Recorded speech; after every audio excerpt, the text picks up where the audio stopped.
Peuple congolais, combattants, combattantes, résistants, résistantes, l'heure est grave. États-Unis nous a trahis.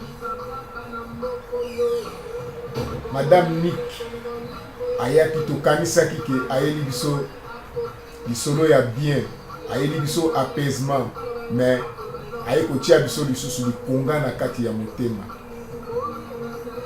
Azokisi biso pota malobo ya malamu aye kopesa nga na yoki ezali te. Mais boyoka ngai siko ndenge na comprendre yango, nayebi te soki bato mosusu bamoni ke alobi bien, mais mpo na ngai namoni ke Madame Nick tino oyo ayaki na Congo namoni yango te. Il fallait makambo ya ye koloba wa aloba kaka kuna.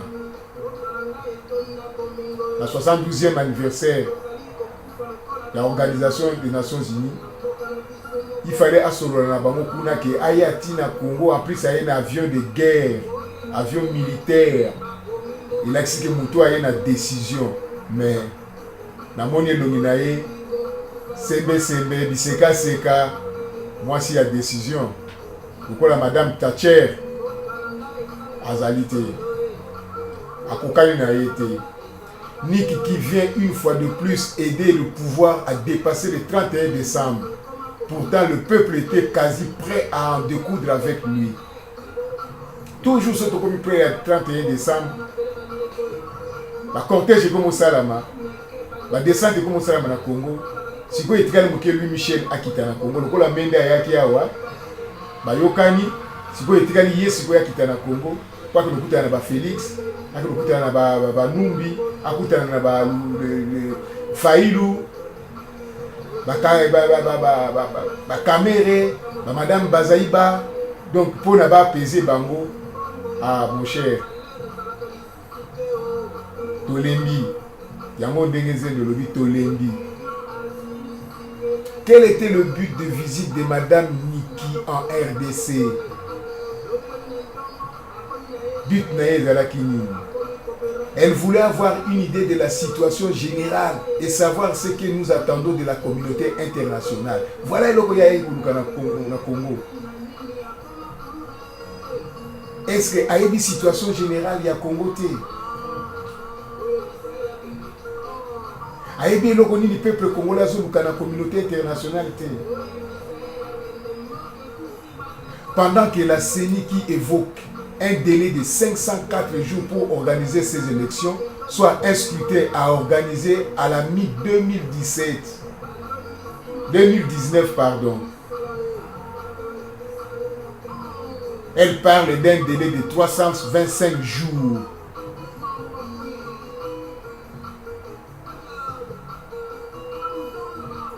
Et c'est en décembre 2018 que les élections devront être organisées. Voilà ce que nous proposons, Madame Niki Alei. Ignorant que le climat politique est tendu en raison du maintien au pouvoir du président Joseph Kabila, dont le mandat a expiré depuis fin décembre 2016. En vertu d'un accord majorité-opposition signé en fin 2016 sous l'égide des évêques, les élections auraient dû se tenir avant fin 2017. Et pourtant, la Constitution interdit à M. Kabila de se représenter, mais l'autorise à rester à la tête du pays jusqu'à l'élection de son successeur. Ah, ça n'a point au Yondesika, Kabila bazo zwa mutu makasi nango, baza ko maintenir nango, mais ceux qui ne comprennent nango bien,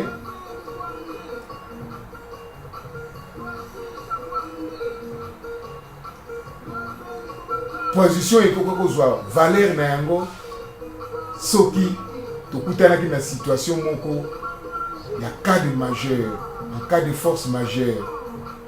Là, tu peux comprendre l'amour. Mais il y a des gens qui ont tingama na pouvoir. Donc, passage où la constitution, à tabakoma yango, tu peux pas yango te. En plus, ça qui est sursis à une année, le 31 décembre 2017. Et moi, sur yo, avec le vaccin, tina décembre 2018.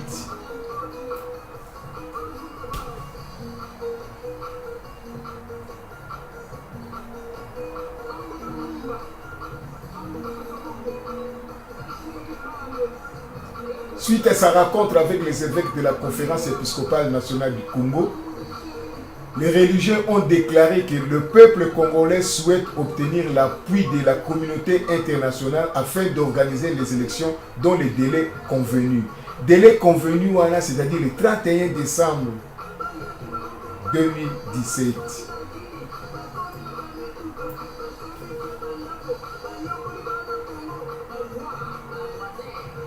Donc, peuple congolais, tout comme on va bololé, nous tous parce que les États-Unis, grand pays, donc le Kolabaye, tout le monde bango.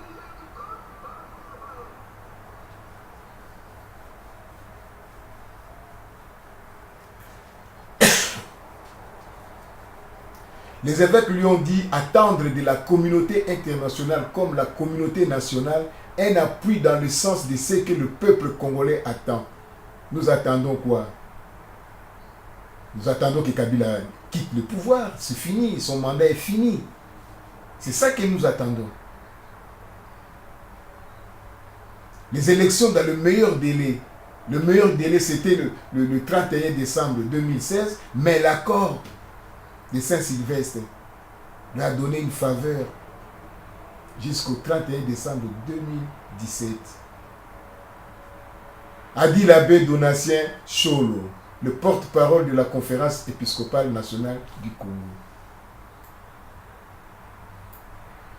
Mais yo sowana, yangonde zalaki na idée à moi sowana te. Vous moni bien que richesse na biso ya Congo, yangonde muteza ko bomisa biso. Balingi bakabola Congo. Po Congo yali munene, bakabola yango. Ba Israéliens bazangi place. Baza ko bunda kuna. Pour la place. Ba Rwandais ba na mboka muke. Baza ko linga ko élargir mboka na bango.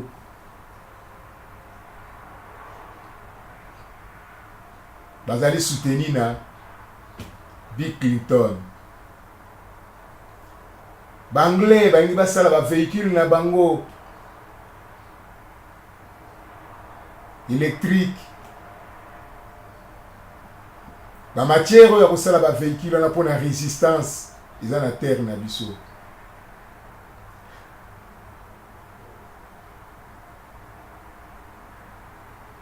Et moi si ya lobi na biso carrément lobi na biso pour comprendre bien carrément donc à lobi na biso que les élections doivent être organisées en 2018. Sinon, la République démocratique du Congo ne doit pas compter sur le soutien des États-Unis et de la communauté internationale. Impératif.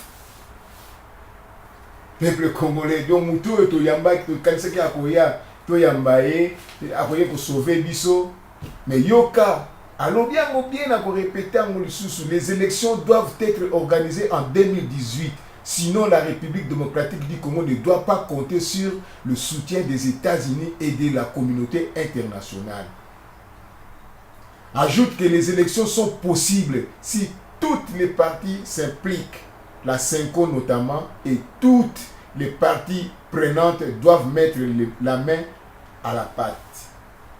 Donc, Sikoyo, Félix, diplomatie internationale, ezani pour moi moi sur akutani mbala liboso akutani na Félix te bakutana na États-Unis Katumbi paza kuna bakutana na ye ayebi ba difficulté nini tozana ngo Kabila zana ba arme ayebi yango mais yoka ndenga imposer biso a imposer ne tazo ko imposer bana na ye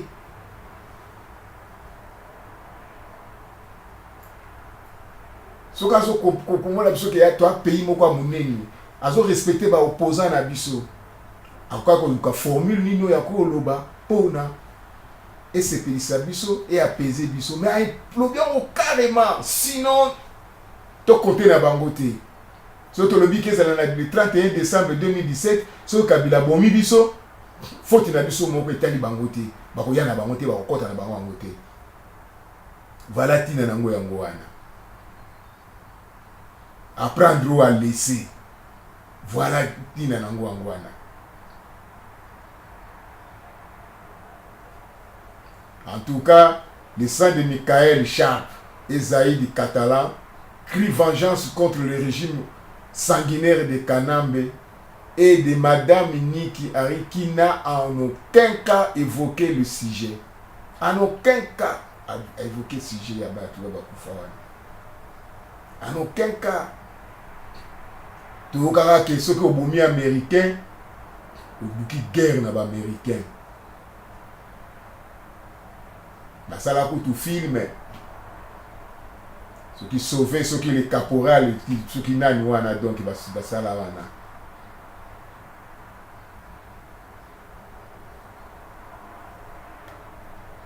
Il va bomi batuna bango. Daka marchol kutu va bomaka ye. Eloko moko basalaka ezalaka te. Ba Belge bakitisaka ye. Pour la sécession na Katanga et continuer. Trouble continuer na Katanga. Na Tchombe. Voyez ba yango te.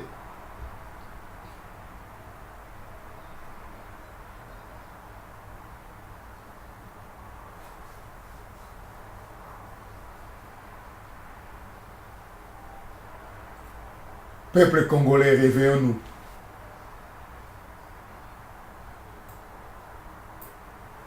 Réveillons-nous, ne soyons pas des idiots. Ah oui, on nous prend comme des idiots. Tout le monde nous prend pour des idiots. Il y a une manifestation dans la diaspora, sur les salami, fait ça la foule, moko ya surprenant, donc il va moni foule, ba bangi. Pas bilo qu'à 5 personnes, 4 personnes, 3 personnes, non.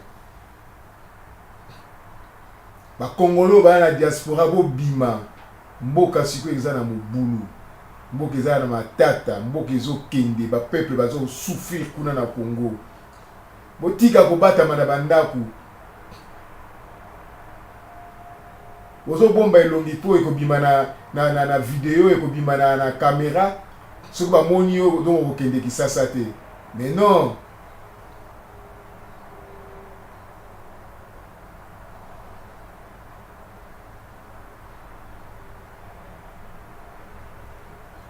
Ni qui ne vient qu'encourager les glissements proprement dits. Vous qui l'attendez en pensant qu'elle utilisera une baguette magique pour chasser Joseph Kabila. Voilà que l'envoyé spécial de M. Trump confirme le Oumela de Kabange. Oumela, il faut renforcer un mot. Du 1er janvier au 31 décembre 2018, aucune date n'est précise. Précisez la date. En 2018. 2018, quand? C'est un somnifère pour endormir les Congolais et permettre encore à Kabila et sa compagnie de franchir un autre 19 décembre. Faisons attention en ouvrant grandement les yeux. Faisons attention. Faisons attention. Il faut s'y poser.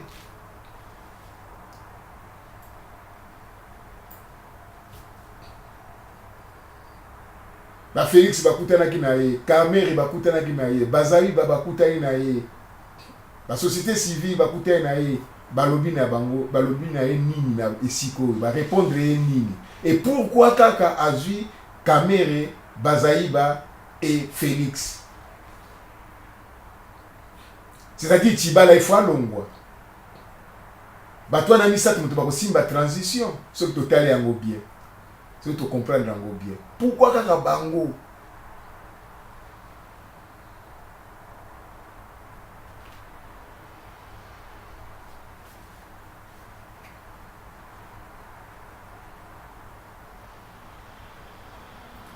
Nous ignorons peut-être que Kabila aime jouer sur les délais supplémentaires en attendant qu'il trouve d'autres excuses.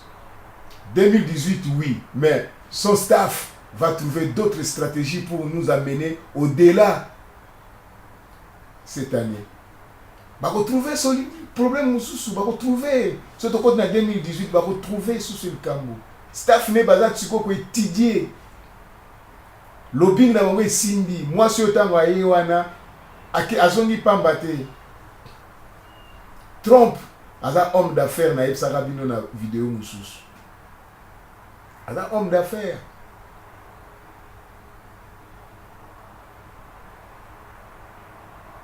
Non, pas d'excuses. Ne soyons surtout pas toujours deep. Kabila avait promis de respecter la constitution pour quitter à la fin de son mandat. Il n'a pas fait. La Senko lui a accordé un bonus jusqu'au 31 décembre 2017. Il n'a pas respecté. Maintenant, avec ces blabla de Niki, qui sonne comme la voix de Dieu qui va tenir parole. Qui va tenir parole. Faux. Prenons-nous en charge que le ciel nous tombe dessus le 31 décembre 2017. Tobomana. Tobomana, le 31 décembre. Nous jurons par la mort que tout Congolais patriote se déclare dès maintenant. Dès maintenant. Jurons par la mort. Dès maintenant.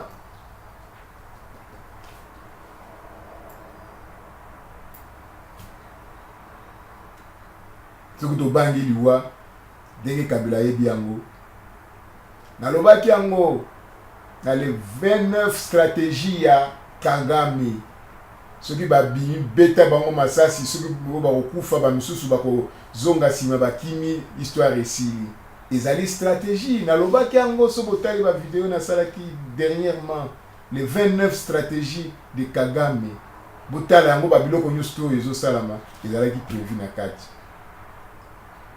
Il y a une nouveauté, même moi, il y a une nouveauté.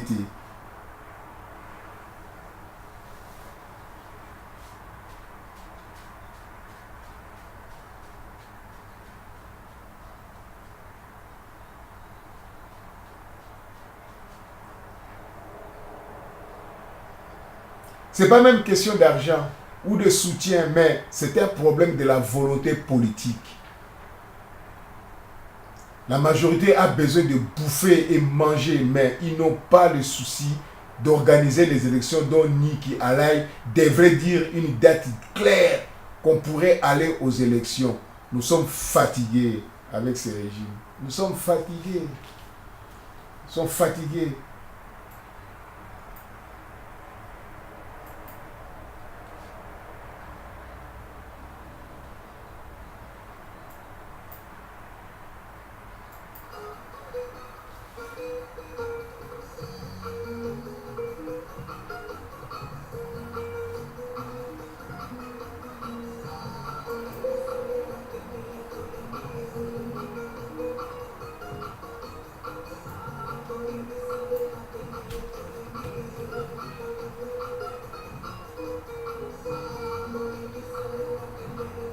De toute façon, le 31 décembre 2017, le peuple prendra le contrôle de tout. Il faut prendre le contrôle de tout. Préparez-vous, faites ce que vous voulez. Nous, peuple, nous voulons la tenance, point barre, avec des députés capables de prendre de bonnes décisions par ceux qui vont, pas ceux qui vont à la majoire.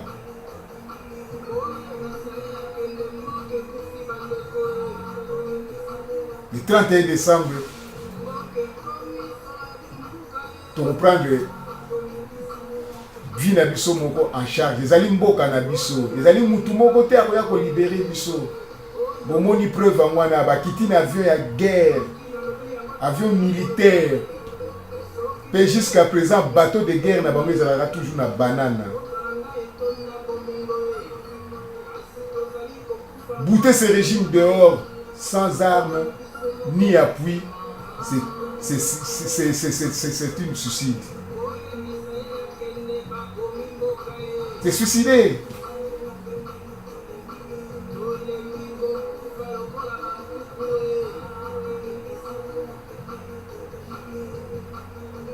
Il faut qu'on se prépare. Il y a un zone diaspora. Fonds égalité. Ceux qui sont dans le fond, on peut faire quelque chose où il faut libérer mon cannabis. Kabila yaki na minduki aroke na minduki. Il faut biso ba diaspora to lukasko sangana to yokana psiko ndenge kokeli. Boti kabiloko wana ya ba pacifique, boti kabiloko ya catholique, ya ba doute ya ni tout ça la té. soki boza kodute bato oyo baza kodute te bazali ndenge nazoloba na bino wana. C'est ça il faut faire. Tosangana lobbying ya na bandenge nyonso te na basens tout. Lobbying mosusu oyo ya bango ezosoutenir bango na pouvoir, biso tokozwa lobbying oyo ya kochasser na pouvoir. Alors lobbying ya kochasser na pouvoir ezali kaka arme contre arme.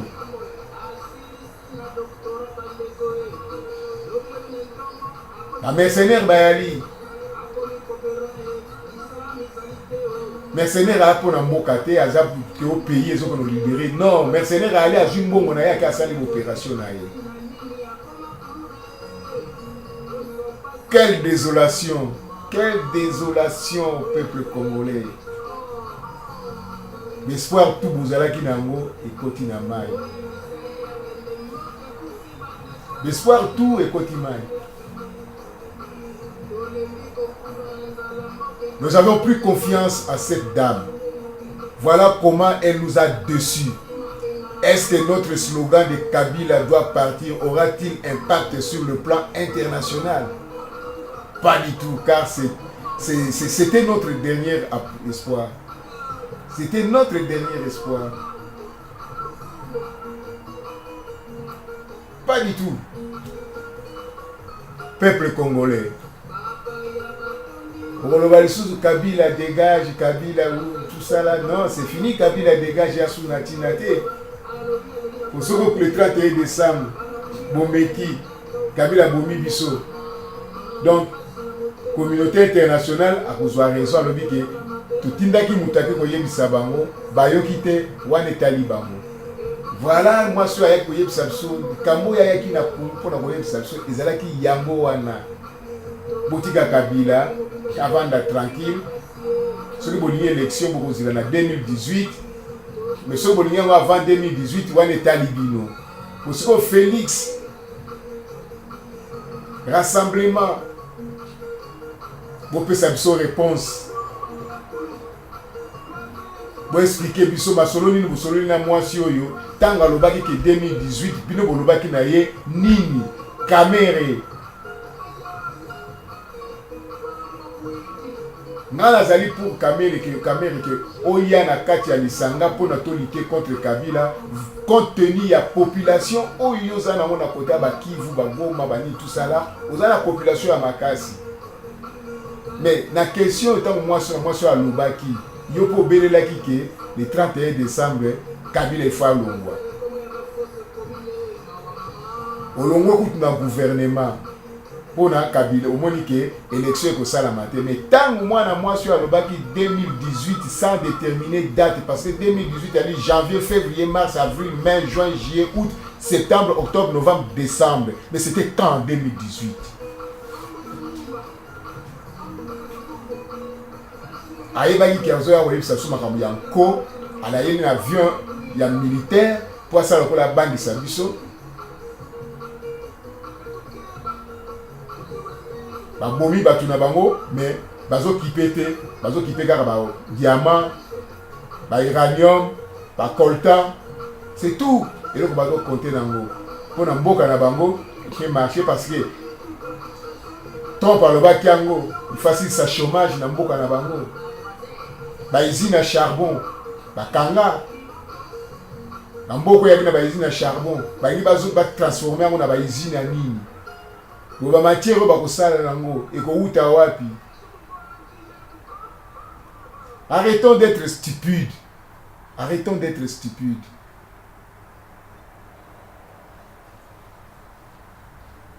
Sommes-nous vraiment plus arriérés que les Togolais qui ont compris que c'est à eux de faire partir le président actuel?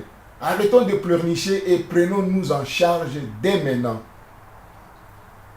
En nous mettant debout et boutons ces régimes hors de la RDC. Prenons les armes, les militaires et les bazawana na kati na cité wana.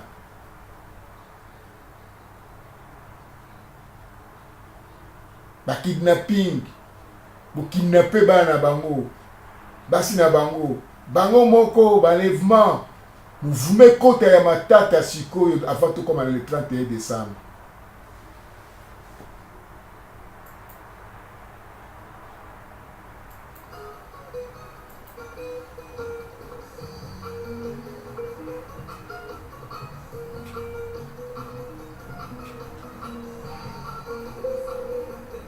Déjà nous mourrons. Je ne pense pas qu'on peut encore craindre une quelconque mort. Tokufara mikolo nyonso. Tokufara mikolo nyonso. Babombaka mikolo nyonso. Lelo su bakufi na bakota Kivu wana. Bakufi na Kasai bazokufa kaka bana mura soki milisi ya bana mura bazoboma na Kasai, nettoyage na Kasai. Tokufara mikolo nyonso boto upanga kuliwa su pona nini.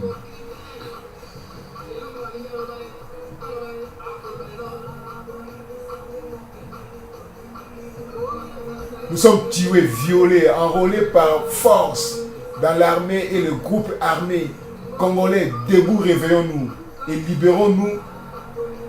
Ce n'est pas cette Américaine qui peut le faire à notre place. Il a prouvé, c'est pas lui, Pascal Obiang, ce qui vous met qui États-Unis a pu intervenir, la communauté internationale a pu intervenir. La communauté internationale, ils ont connu la communauté internationale. Pour ça, la communauté internationale, donc, Belgique, États-Unis, Allemagne, Angleterre, Russie, Koutapota, Makambo, président Mini, Kazane, écart na bango. Mais le plus dangereux, ça y est.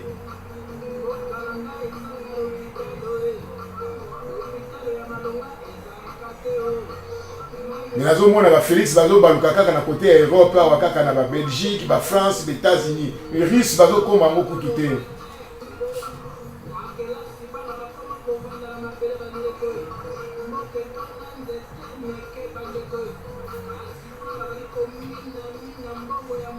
Debout, réveillons-nous, libérons-nous. Ce n'est pas cette Américaine qui peut le faire à notre place. En stoppant ce régime maintenant, cette dame comprendra que nous sommes responsables et sujets de notre libération et non.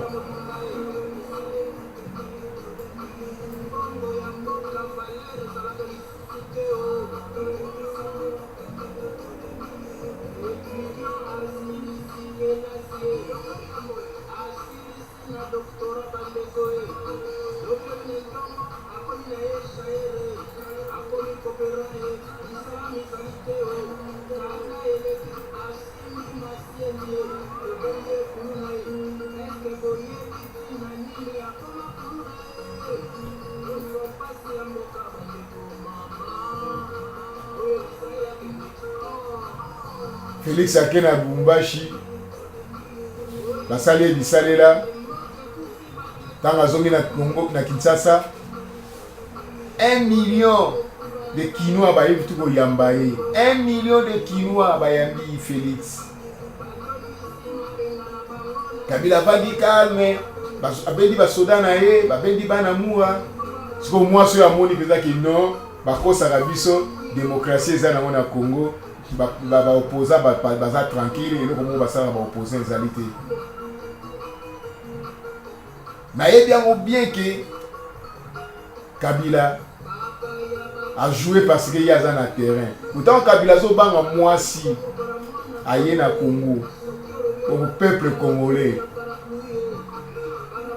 Totalement.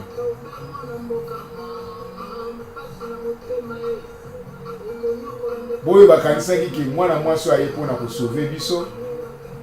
Mwana mwasi aye pona ko pesa Kabila ultimatum. Non. Boyo bazo kanisaki ça ultimatum apesi Kabila. Non. Kabila zo banga mutute. Et continue en 2018 parce que azalaki na besoin à côté 2018. Le voilà nanga lobaki 2019 au moins to koma tina 2019.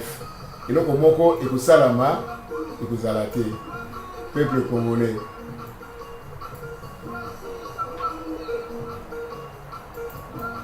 Mawamindi, Akena na Goma, peuple congolais na Goma a ABC.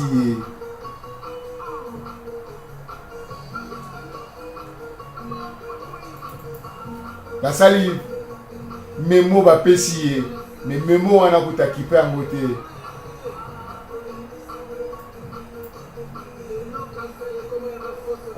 Combattante, résistance, la diaspora. Il est temps. Biso to un pays développé. Donc, bambulo to salia wa donc c'est que tu comme la mentalité moko européenne. Tu as développer l'esprit. Tu vivre ba scène belé na poto. Tu vivre ba terroriste. Tu vivre ba gangster. Tu vivre l'alternance na politique.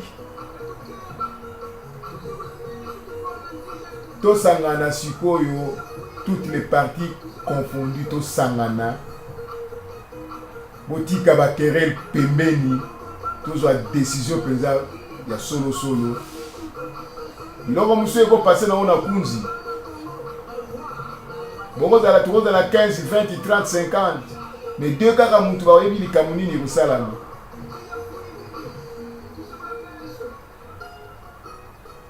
Question nanga yali kaka ke mwana mwasi oyo aponaki kaka Kamere Bazaiba Félix pona nini. Donc bango misata na bayebaki déjà que 2017, le 31 décembre 2017 eloko moko ekosalama ekozala te. Mais pona nini balobaki liboso te. Toke koyoka mona munoko mwana mwasi oyo. Mais tango ya lobi yango, niki ya lobi yango, mais bango ba lobi nini. Voilà esika question sur etikali yango wana. Bango mutu bazala ikuna, bango mutu bakene ko présenter peuple. Ba répondaki ye nini.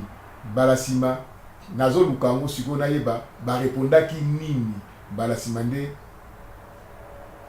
tokoti masolo nini bango balobaki. Mais pona ngai bazalaki kaka ba oui.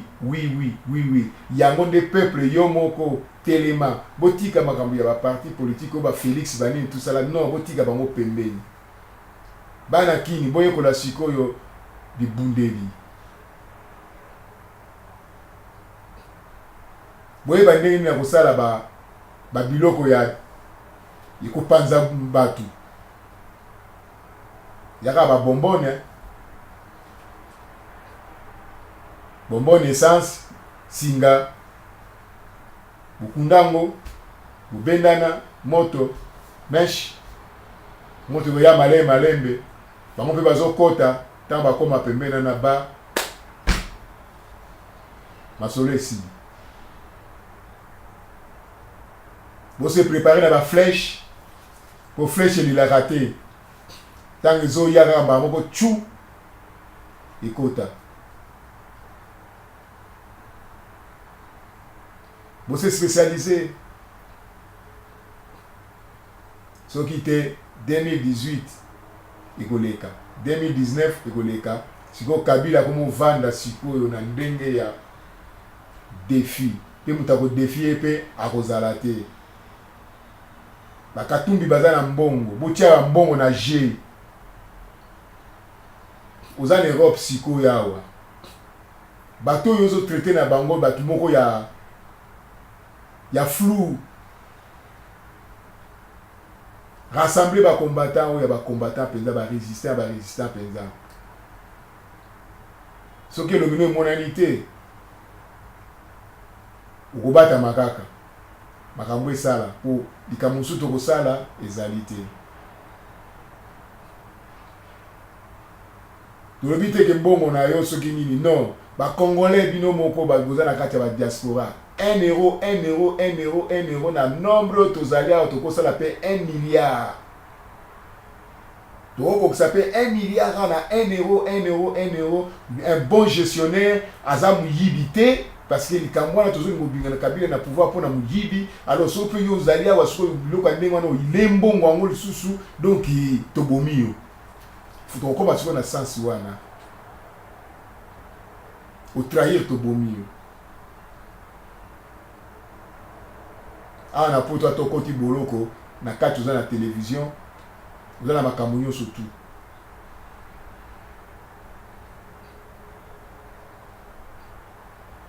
bato maboma mpe bazali awa badetrake bazali awa bake otala mutu nene hôpital babino mutu ne eza malamu te donc asalaki yango na ndenge ya ye te donc troisième fois moto etindaki ye awa eza ndenge wana peuple congolais tolamuka sikoyo mutu ya suku nga nandimaki nalobaki ke nayoka natala ndenge nini tokokende nango ezalaki kama mwasi oyo niki azotala Kabila azosekaseka pamapama neti bula moko boye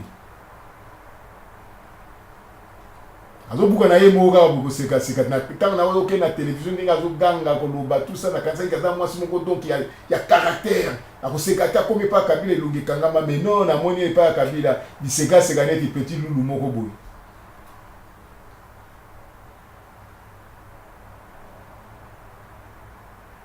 na suki wana naza mpenza dessus bino moko sikoyo mutu na mutu abenda baesprit na ye atala ke il faut to sauver Congo bakombatant botika makelele ya koswana banini tusala badiscussion ya pamba botika yango ya sulera yango te boye baswanaka boye babundaka oyo baproblème bazizani bolongola yango na mutu na bino tozonga na ndenge esprit ezalaka liboso nayebi eloko nini nakoloba bozongisa esprit bakerele botia yango na pembeni boketu alobi ke le 18 novembre azwi sale na Belgique na kokoma nayoka nanu eloko nini bakoloba mpo ngai na esprit kaka ya guerrier esprit ya guerrier soki oyelinga bamakambo ya bathéorie wana non guerrier tosangisa kaka mbongo opération ekosalama ya sérieuse opération. Merci beaucoup. Vous partagez vidéo Ingeta.